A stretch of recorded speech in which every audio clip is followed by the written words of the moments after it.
আসসালামু আলাইকুম। আশা করি আপনারা সবাই ভালো আছেন। আজকে আমি আপনাদের সাথে অন্যরকম একটা বিষয় তুলে ধরার চেষ্টা করব। আসলে আমরা যারা বাংলাদেশী আছি, ঠিক আছে? যেখানে আপনারা যাই না কেন, আমাদের বাঙালিরাই বাঙালিদেরকে সব জায়গায় ঠকানোর চেষ্টা করে। তো কিরকম ঠকায় এটা আপনাদেরকে আমি ছোট একটা নমুনা দেখানোর জন্য আজকে এই ব্লগটাতে আসলাম।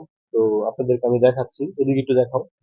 এই যে এখানে পেপসি, তারপরে আপনার 7 আপ আছে, ডিউ আছে, সবকিছু আছে। তো আমি আপনাদেরকে পেপসির জিনিসটাই দেখাই। এই দেখেন এটা হচ্ছে আপনার পেপসি, ঠিক আছে? তো পেপসি এটা হচ্ছে দেখেন 320 আছে, 320 ml। তো এটার দাম দেখেন গায়ে লেখা আছে হচ্ছে আপনার 2 টাকা 50 আনা। দেখেন এখানে লেখা আছে 2 টাকা 50 আনা। কিন্তু এই পেপসিটাই আপনি যখন দোকানে কিনবেন কিংবা আপনি এই 7 আপটা যখন নিবেন, দেখেন এটার মধ্যে সেম লেখা আছে 220 ml।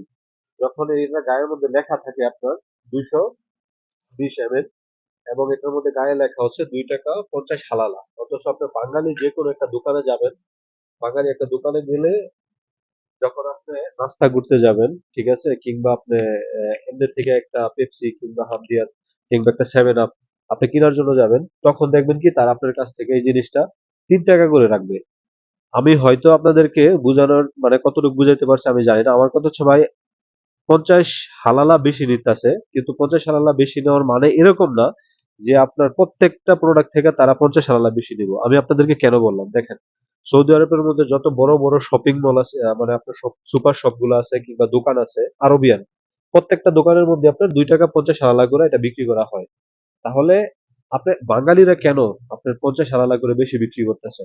হয়তো আপনারা ভাবতেছেন 50 হালালা এটা বেশি কিছু না, কিন্তু আমার কাছে মনে হইতেছে যে আসলে এটা ঠিক হচ্ছে না। কারণ বাঙালিরা কি সব জায়গায় কি ঠকবে এটা আমাকে বলেন। আপনারা এটা যেটা নাকি 3 রিয়াল বিক্রি করে, আমিও জানি 3 রিয়াল বিক্রি করে, যেটা 3 রিয়াল বিক্রি করে সেটা আপনার এটার চাইতে আরো বড়। আর ওটা গায়ের মধ্যে আপনার লেখা থাকে না যে এটা 2 টাকা 50 হালালা, ওইটা কোনো কিছুই লেখা থাকে না। এটার চাইতে বড়, হয়তো 50 ml একটু বেশি থাকে, ঠিক আছে, যার জন্য ওইটা 3 রিয়াল বিক্রি করা হয়, ঠিক আছে? তো আপনাদের কাছে কেমন লাগলো আমাকে কমেন্ট করে একটু জানানোর চেষ্টা করবেন, ঠিক আছে? আর অবশ্যই যদি যারা ব্যবসায়ী সৌদি আরবে কিংবা আরব আমিরাতে যারা এই দোকান হোটেল আছে কিংবা আপনার বাকালা আছে, তারা অবশ্যই চেষ্টা করবেন বাঙালি ভাই যারা আছে তাদের কাছ থেকে 50 হালালা কম রাখতে। কারণ হচ্ছে সবাই যদি কম রাখতে পারে, আপনারা কেন 50 হালালা বেশি রাখেন এটা আমি বুঝে পাই না, ঠিক আছে? আচ্ছা ঠিক আছে, তো সবাই ভালো থাকেন। সালাম আলাইকুম।